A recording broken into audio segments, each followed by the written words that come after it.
I want to expand on what Mark talked about in terms of technology performance statistics. Again, this is a proposal suggested by JB working with this committee to come up with a means of evaluating the performance of treatment plants operating at low nutrient levels. And we've sort of selected 3 values to do this at. One is this 3.84th percentile or a 14-day period, the 50th, and some value in this range, and I'll talk about that in just a second. So what about this best performance statistic? This is this 3.84th percentile.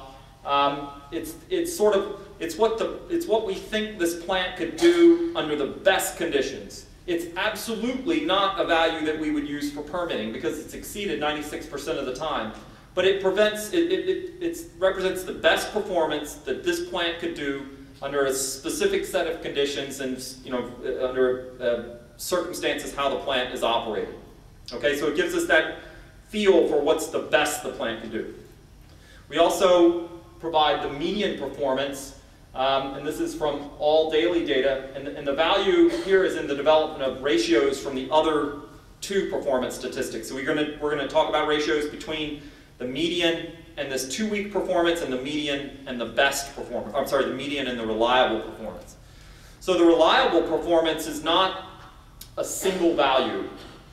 It's a value that depends on our technology. It depends on the averaging period, the frequency of violations that a utility is willing to accept. So if a utility is willing to accept 3 months violation in a 5-year permit period, then maybe we ought to think about the 95th percentile of the monthly values as a value that we would want to consider as our reliable performance.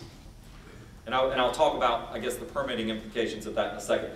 So it's important, I think, to consider these technology performance statistics in context. And the reason that is because, every plant sort of is operating differently. We know that we can't take performance at one plant and assume that another plant, in the next state or in a different climate could do the same thing. So we have to consider this season, climate, treatment goals, the data source, how frequently was the data collected, the solids processing going on at that plant. If we have anaerobic digestion at a plant, we would expect to see a bit higher organic nitrogen levels and the special conditions that the data were collected under.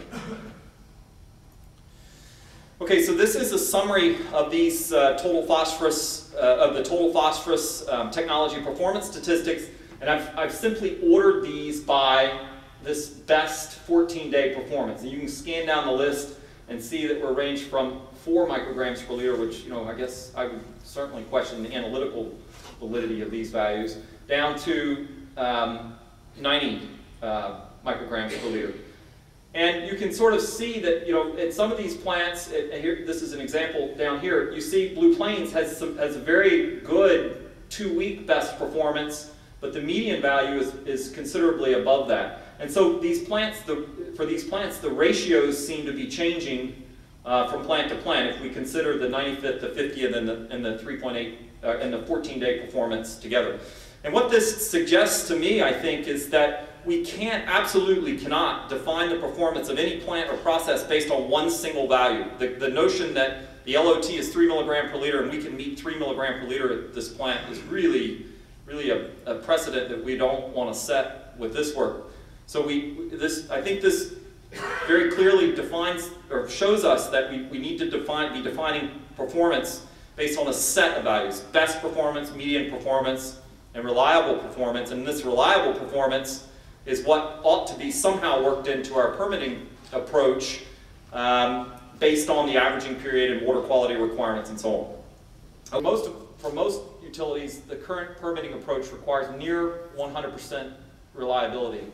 And I think as we go to very low nutrient levels, particularly when the limit is technology-based, it's absolutely critical to consider this increase in variability as we go to those low levels. So if we're going to such low levels that utilities are beginning to think about what's the risk associated, we're going to design this plant to the 95th percentile value, and we're going to take on the risk associated with violating our permit 3 months out of a 5-year permit cycle.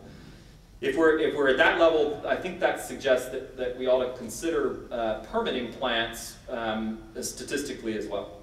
Too many variables affect the definition of LOT in terms of a strict numerical limit. I think it has to be statistically based. We just cannot say that a plant can do this value. You know, the idea that we would say that a plant can do 3 milligram per liter it just doesn't make any sense. Maybe it makes sense if we're talking about 10 milligram per liter, but down at these low levels, it just doesn't make sense, I don't think.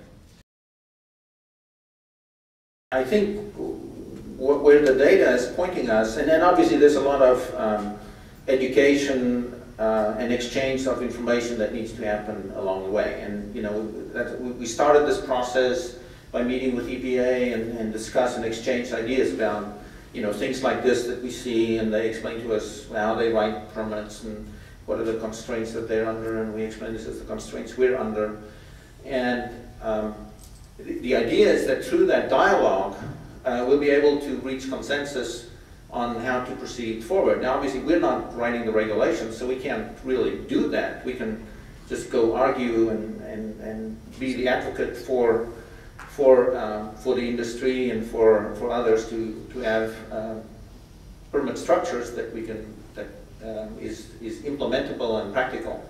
And that was kind of the work that Dave Clark started with a white paper, which initially just outlined the different permitting avenues that's there and how it's playing out and what's being used. Then the next step is to try and move towards this guidance document, something that can be used by folks that needs to implement this. And talk about things like averaging periods and variability and the things that Charles talked about in terms of how do you accommodate that. I don't know where it's going to end, but one of the IAT is my supervising group, Joe Osmond, said, if we don't get the regulators on board with our results, then we failed. I didn't quite put it that way, but that's the way I interpreted it.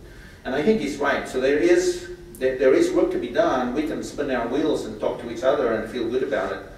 But if we can't convince the regulatory community to work with us on that, then I think we've missed something along the way. So, and the objective is that this kind of information will help build the case and help build confidence that we're not trying to skew or hide things. We're just saying this is the way they are, and we all want a practical solution. And I believe I will tell you this much, that from the meetings I've had with EPA folks, I think they want the same thing. They want something that'll work. So